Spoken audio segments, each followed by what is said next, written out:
Well, I love pretty much most things about the making process. I like the designing. I love the making. I like the problem solving. I think jewellery designers, by their very nature, are people that like tinkering with things and like testing things out.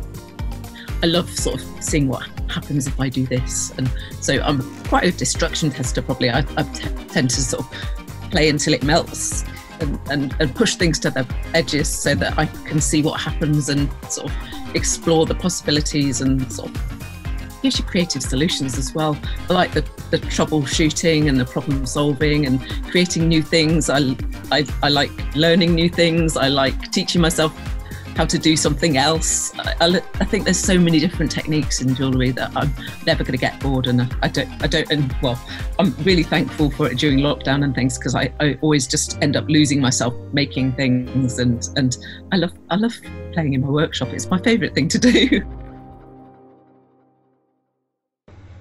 Hi, welcome to today's Ask Austin. Today I'm speaking to Sally Howe from Howe Fine Designs. Hi Sally, how are you?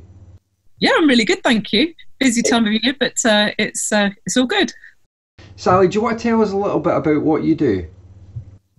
Yeah, I'm a sustainable jewellery maker, which means that I make everything I possibly can. I make it myself, and I make it out of recycled silver, and also I'm starting to use gemstones as well, so recycled, sustainably sourced gemstones wherever I possibly can. Excellent. So what made you get into making jewellery? Well, I've always loved shiny things, and I think it probably stems from when I was a child. My grandma always used to have the most amazing jewellery, and so I used to always love going to her house and looking through her jewellery box, which is like a little box of treasure to a child. So I loved the way that I'd get them out and she'd tell me stories about them. So I was attracted firstly to the actual item and how it was formed and what it looked like, and the fact that it was shiny and reflective, but also the stories she told me were really sort of sentimental, and they took you somewhere else, which is kind of what I'm trying to do with my jewellery. I'm trying to get people to actually buy jewellery to celebrate something, or just not to be a throwaway item. So it's something that they buy to commemorate something in their life that they want to celebrate, or a person that they want to gift it to, that they will really have a story and a connection. So that's kind of what I'm trying to do with my jewellery now. Yeah, I guess it makes it more personal when it's a situation like that, rather than just buying it to wear once, for example.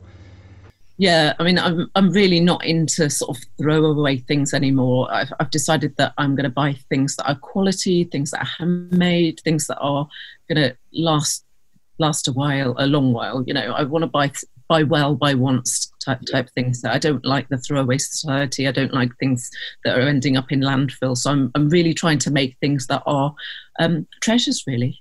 Yeah, excellent. So you maybe kind of covered part of this, but what do you like most about making jewellery, the process, and what do you least like about it? Well, I love pretty much most things about the making process. I like the designing. I love the making. I like the problem solving. I think jewellery designers, by their very nature, are people that like tinkering with things and like testing things out. I love sort of seeing what happens if I do this, and so I'm quite a destruction tester. Probably I tend to sort of play until it melts and push things to the edges so that I can see what happens and sort of explore the possibilities, and sort of gives you creative solutions as well. I like the troubleshooting and the problem solving and creating new things. I like learning new things. I like teaching myself how to do something else. I think there's so many different techniques in jewellery that I'm never going to get bored, and I'm really thankful for it during lockdown and things, because I always just end up losing myself making things, and I love playing in my workshop. It's my favourite thing to do. So have you got a workshop in the garden then, or is it? No, it's in the house. Oh, brilliant. It's a spare bedroom. It's now a spare workshop. Yeah. But I've got like 3 workbenches, polishers, the business. I've got lots of stuff in here. So it's no longer a bedroom. It's got a sofa bed in. Yeah. I would have to move a few things around to put somebody in here, but very occasionally I do that, but not very often.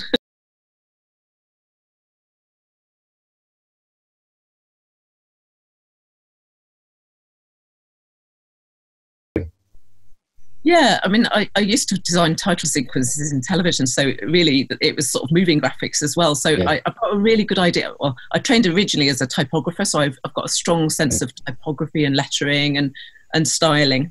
Mm-hmm. That has always been really helpful to me. And then I trained as an art teacher, so I've always been really into creativity and making things and having things looking beautiful is part of who I am and what I do. Yeah.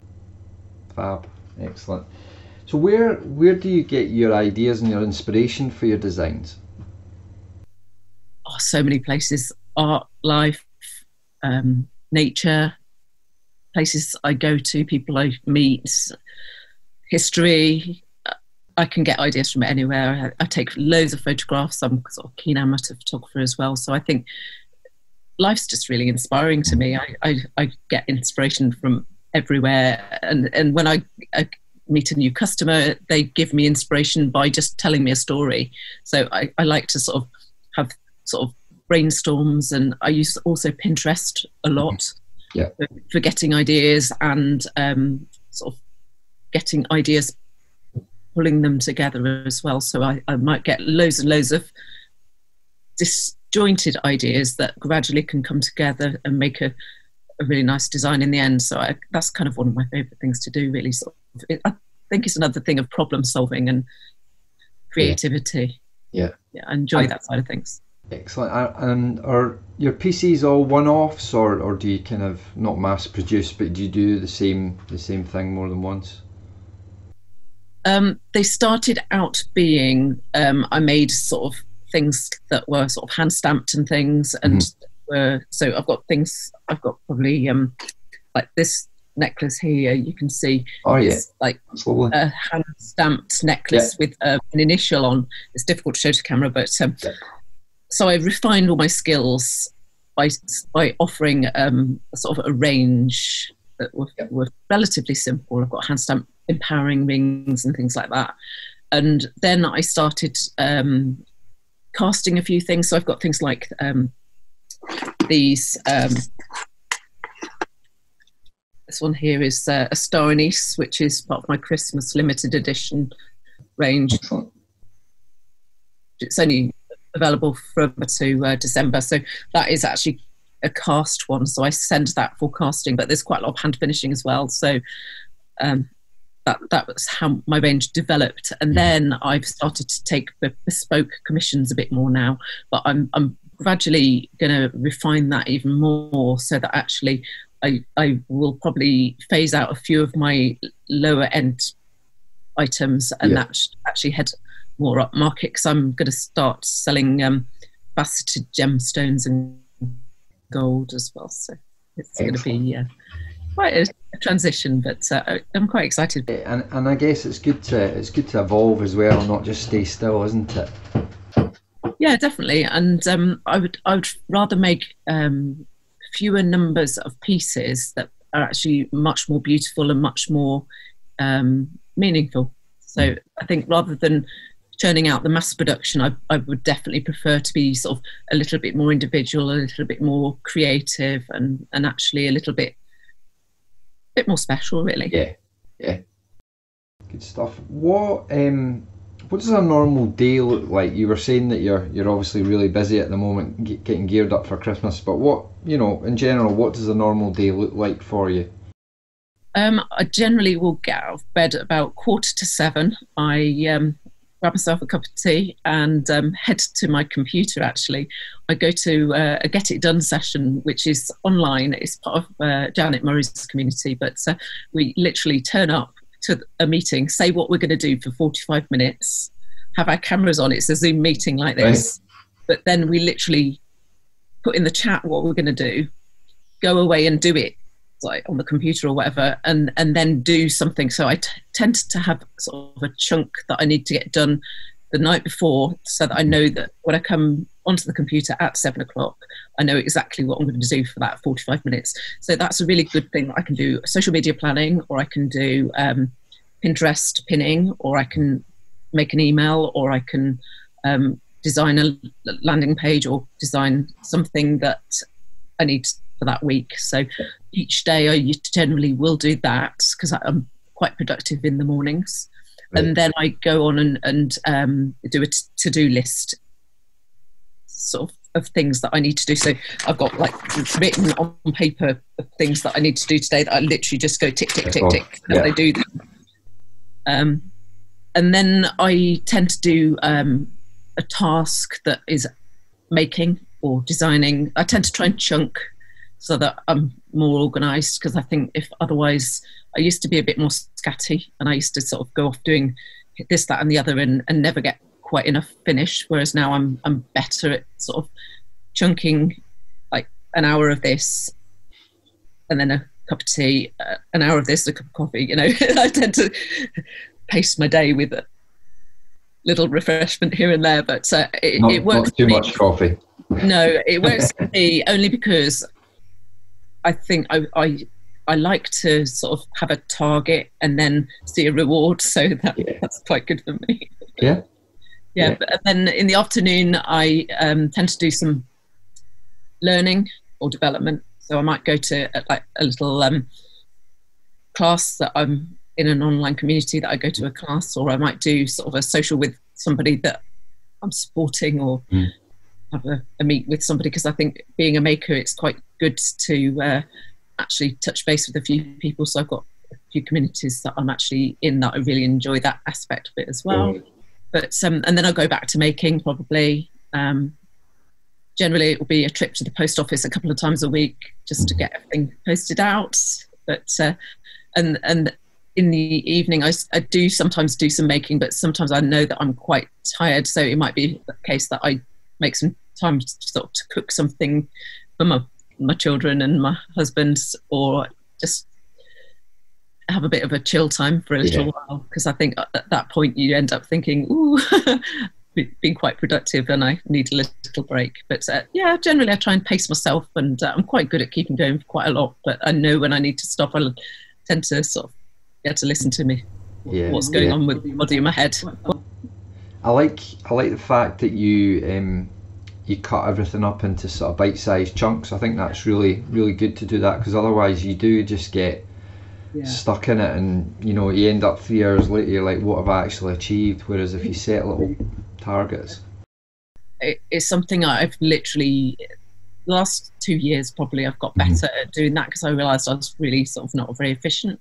So I've been really trying hard to be more efficient and more productive, and actually some of the communities I'm in have taught me a lot about that, so it's really, really helpful. That leads on to artisanry. You're obviously part of the artisanry community. How did you get involved in that? I think I saw Juana sent me a message about the fact that she'd got the community, and so then I booked a call with her to find out a bit more, because I sort of was a bit intrigued, because it sounded like she'd got sort of a nice idea.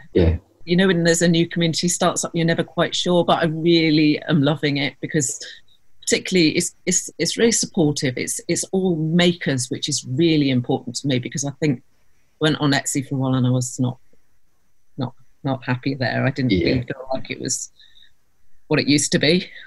I think there's a lot of people that have done really well, but it's not what it was, I don't think. So for me, I prefer to have my own website, but actually I do like the ethos that we've got at Artisanry, and things like their coffee and chats. That it's nice that you can actually meet people, because it's on Zoom, and it's really, really good that you can sort of exchange ideas and put into chat. And there's some really experienced people in that community now, so if we can share some of our best practices, it's helping all of us, which is, I love that. It's sort of the rising tide lifts all the boats type of thing. So I can help people, they can help me, and it sort of feels like a nice, friendly community and very supportive.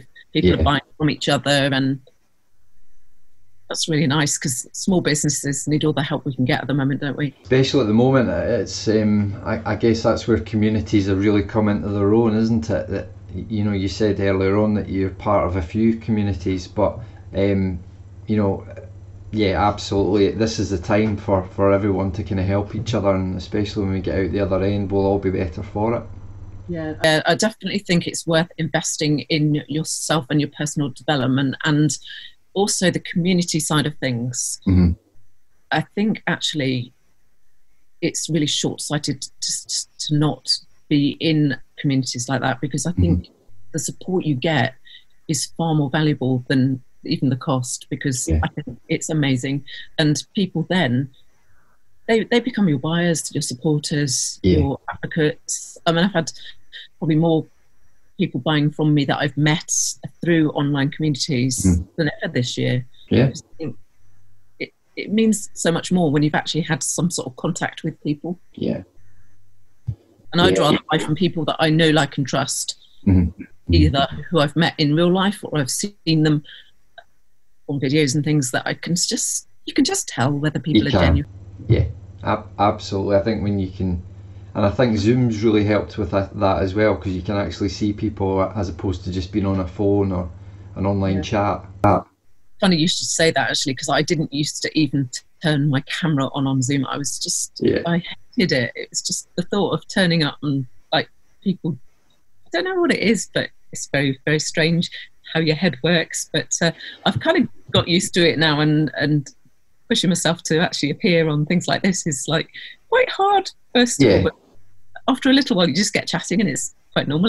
Yeah, and I think, to be fair, it's kind of been thrust upon us all, you know, especially even like office workers and stuff that have had to start working from home or using Microsoft Teams, and, you know, the expectation is that you will sit with your camera on, and whether you're sitting in your joggers or whatever, no makeup on, it doesn't matter, you know, everybody's in the same boat, and you just get on with it.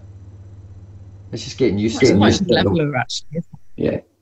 I think you don't need to put on any airs and graces anymore. No. I think it's actually people realise what the proper values are, and people are real. Yeah, exactly. Yeah.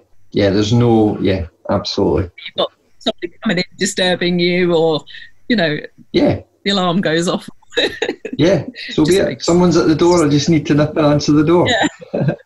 Yeah. Excellent. So, do you, I mean, I guess obviously because of COVID you'll not be out doing craft fairs and that kind of thing. Is that something that you attend normally, or is it all kind of online? To be honest with you, I've done a few craft fairs, and I did the one in Harrogate, the Country Living Christmas one 2 years ago, and that was really good, and it was really, really nice to meet people. And this year I did it online. It wasn't quite so good, because I think the online one is just on Instagram. It's not quite the same. So I must admit, I did like meeting people, and I was really lucky that I did a pop-up shop in John Lewis just over 2 weeks ago, actually, and that was brilliant, again for the same reason. And it meant that actually you can sort of test out some of your ideas on potential customers, customers that have bought from you previously that pop in to see you, and it's actually really, really nice to be able to sort of talk through a few ideas and get those firmed up, and sort of really get sort of endorsement that what you're doing is right. And when you meet your ideal customer and they're loving everything you're making, it's like so nice. Yeah, it's really cool. Yeah, and I guess with jewellery as well, it's the kind of product that you really need to see in the flesh almost. I think so. I mean, I've recently had photography done, but I haven't had everything done. I've got 20 products that I had photographs taken to start with, and actually it makes a big difference, because my photographs, although I try hard, it's not quite the same as having a professional doing it. And actually I've noticed that it does make a big difference when you've got better photographs. People are more likely to buy because they can see what it's more like. Get it. But I always did have the opposite thing. People that I knew bought it more, and then when they got it, they were like, "Oh my god, this is really lovely." When they got it, so any new customers were sort of almost surprised it was better than they thought it was going to be. That's a bonus. But people like the packaging and everything now as well, which I did invest in recently. So it's funny, and obviously your graphic design background would come in handy there, but it's funny you should say that about packaging, because you know what it's like when you get a new phone. I like Apple products, and their packaging's fantastic. You know, you open it up, it's like, wow, that's half of the experience, isn't it? Though you don't use the box, do you? No. It is really nice though. It's that sort of soft touch. Yeah. I know exactly what you mean though. It is beautifully done. Yeah. that's all part of the brand as well, and it, especially if you want to kind of operate at that kind of higher level, people kind of expect that, don't they? Yeah, well, I try and make mine an experience. When you actually get it, you're sort of unraveling the layers. So Yeah. I might have an outer wrapper that is got nice tape and stickers and things, and then an inner layer, and I won't give too much away, but it's like touchy-feely, it looks nice, it's some shiny things, and things like my boxes, they've got the sort of gold, I don't know if you can see it, gold embossing, and my packaging, they're all fair trade eco cotton, but they've got nice. They've got gold. I don't know if you can see it. It's different. But they've got gold foiling, and it's like nice touch. Really nice. I'm quite pleased with it. Yeah. Good. So, in terms of people want to follow you, you mentioned the website, on the social media channels as well. Yeah, I think my main platform is socials is Instagram. So I'm at How Fine Designs on Instagram. I'm the same everywhere, to be honest with you. It's all at How Fine Designs. So I'm on Pinterest. I'm big on Pinterest. So I love Pinterest. It's great. It's good for sort of ideas and resources and raising your profile, driving people to your website. So I'm going to be doing more about that in the future as well. I've just written a course for somebody. I'm also on Facebook and all the usual places, Twitter, etc. So, Okay, listen, Sally, thanks very much for your time. That's been great. Oh, thank you very much. I've really enjoyed chatting with you.